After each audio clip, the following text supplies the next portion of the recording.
suatu kelompok dilakukan oleh sekelompok orang. Kalau dilakukan satu orang, dia hukum atau sanksi hukum seperti ini tidak diberlakukan dalam Islam.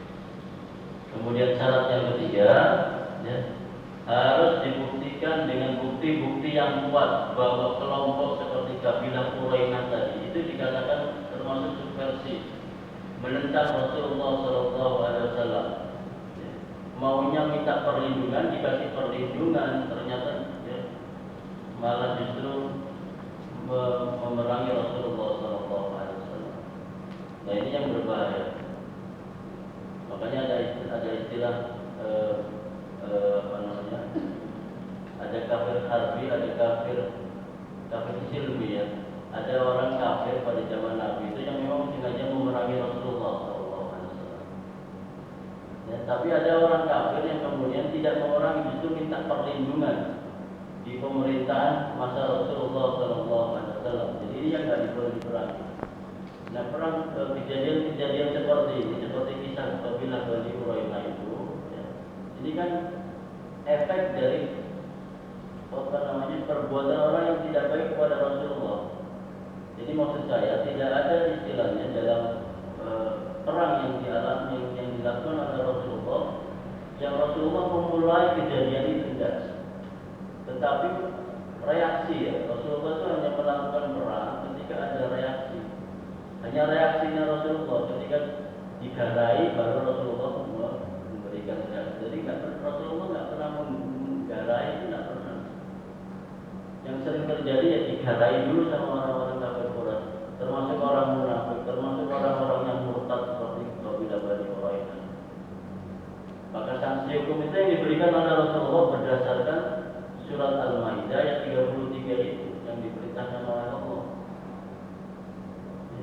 Dan kemudian syarat yang keempat, eksekusi tentang hukum pembunuhan, hukum salib, hukum potong tangan, potong kaki, hukum mengasingkan diri, ya, itu baru diberlakukan jika gerakan yang dilakukan oleh sekelompok orang itu ya, dipimpin secara sistematis, artinya terorganisir dengan baik.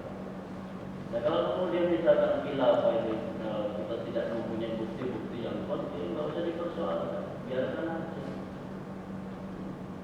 Kalau sudah real mereka melakukan gerakan-gerakan yang ekstrem misalnya, ini contoh, kita flashback ke negara kita, ya udah biarkan, nggak usah sok NKRI, biasa aja. Kalau sudah kita mempunyai bukti-bukti yang kuat, kemudian mereka terorganisir dengan baik dan seterusnya, ya, bukti-bukti mereka melakukan subversinya nyata betul, ya udah baru kemudian kita harus mempunyai reaksi dari apa yang sudah mereka lakukan, itu kewajiban kita. Tapi yang poin yang tadi dulu kita harus lakukan surat Al-Hujurat ayat 9 tadi. Wa in ta'ifatani minal mu'minina iqtatalu fa aslihu bainahuma. Kalau ada dua kelompok orang yang beriman berselisih, bertikai, berperang, ya, damaikan dulu. Jangan ikut salah satu dari keduanya. Keperpihakan nggak boleh ada. Nah ini yang dilakukan oleh Rasulullah Muhammad SAW. Nah pada zaman sekalian, rahimani wa rahmatullah, maka setiap syariat, ya, jadi kalau dalam hukum pidana Islam itu ada hukum zina, ya, kadar sanksinya tidak sama antara pelaku zina muhsan dengan ghairu muhsan. Zina muhsan itu yang dilakukan oleh seseorang ketika yang bersangkutan sudah pernah menikah.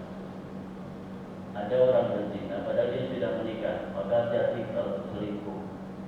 Ya, apalagi kalau selingkuhnya sampai hubungan badan, ini sanksinya berat dalam Islam. Kalau tidak diberlakukan hukum di dunia, Allah akan memberlakukan hukumnya di akhirat. Ada juga hukum sanksi zina dalam Al-Quran yang dilakukan oleh seseorang yang belum pernah menikah. Namanya zina ghairu muhsan. Ada zina muhsan, ada ghairu muhsan. Ada sarikah, pencurian,